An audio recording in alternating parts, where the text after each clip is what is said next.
অনেক পরিবারে আপনারা লক্ষ্য করে দেখেন যে বাড়ির কেউ রাত্রিবেলা ১টা থেকে প্রায় ৩:৩০-র মধ্যে হঠাৎ উঠে পড়ছেন।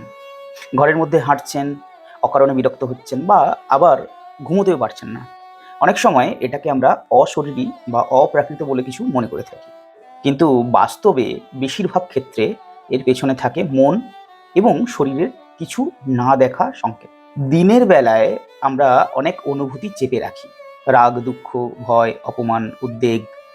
এই চাপা পড়ে থাকা আবেগগুলো রাতে, বিশেষ করে গভীর ঘুমের সময় মনের ভেতরে সক্রিয় হয়ে ওঠে।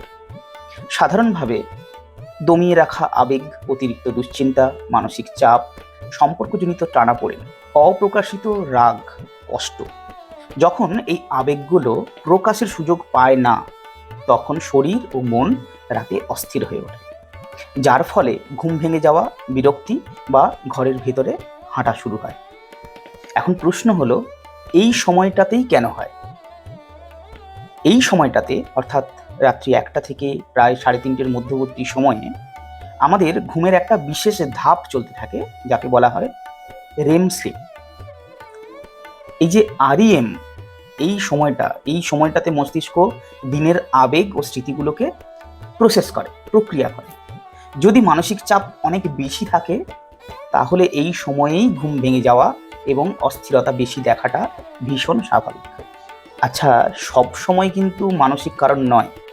শরীরের কিছু পুষ্টিগত ঘাটতিও কিন্তু রাতের অস্থিরতার কারণ হতে পারে।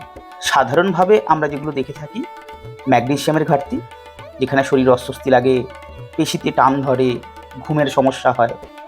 আবার ভিটামিন B12 এর ঘাটতিও কিন্তু লক্ষ্য করা যেতে পারে, যেমন বিরক্তিভাব, উদ্বেগ, দুর্বলতা। ভিটামিন ডি এর ঘাটতি হলেও কিন্তু মুডের পরিবর্তন, মানসিক অস্থিরতা। আয়রনের ঘাটতির কারণে শরীর ছটফট করা, অস্বস্তি বোধ করা।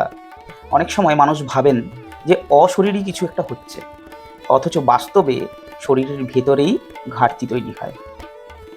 আচ্ছা, কোন লক্ষণগুলোকে আমরা অশরীরী বলে মনে করে থাকি? যেমন হঠাৎ করে রাতে উঠে পড়া, ঘরের মধ্যে হাঁটাচলা করা, ভয় অনুভব করা, ঘুমের মধ্যে কথা বলা, অকারণে বিরক্ত হওয়া। এই লক্ষণগুলো বেশিরভাগ ক্ষেত্রে মানসিক চাপ, ঘুমের সমস্যা বা দমিয়ে রাখা আবেগের ফল। অতিপ্রাকৃত অতিপ্রাকৃত বলে কিন্তু খুব একটা কিছু নয়। আচ্ছা, কখন আপনি বিশেষজ্ঞের পরামর্শ নেবেন? যদি ২ সপ্তাহের বেশি সমস্যা চলছে, প্রতিদিন ঘুম ভাঙছে, দিনের কাজ ব্যাহত হচ্ছে, বিরক্তি বা রাগ বেড়ে যাচ্ছে, পরিবারের পরিবেশ খারাপ হচ্ছে, তখন অবশ্যই পেশাদার সাহায্য নেওয়া উচিত।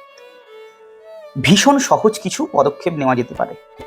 প্রতিদিন নির্দিষ্ট সময়ে ঘুমোতে যাওয়া, আবার ঘুমের সময় মোবাইল কম ব্যবহার করা বা ব্যবহার না করা, রাতের খাবার হালকা খাওয়া, নিজের অনুভূতি প্রকাশ করার অভ্যেস তৈরি করা, প্রয়োজনে নিজের নিউট্রিশনাল ডেফিসিয়েন্সি হচ্ছে কিনা তা পরীক্ষা করার দরকার।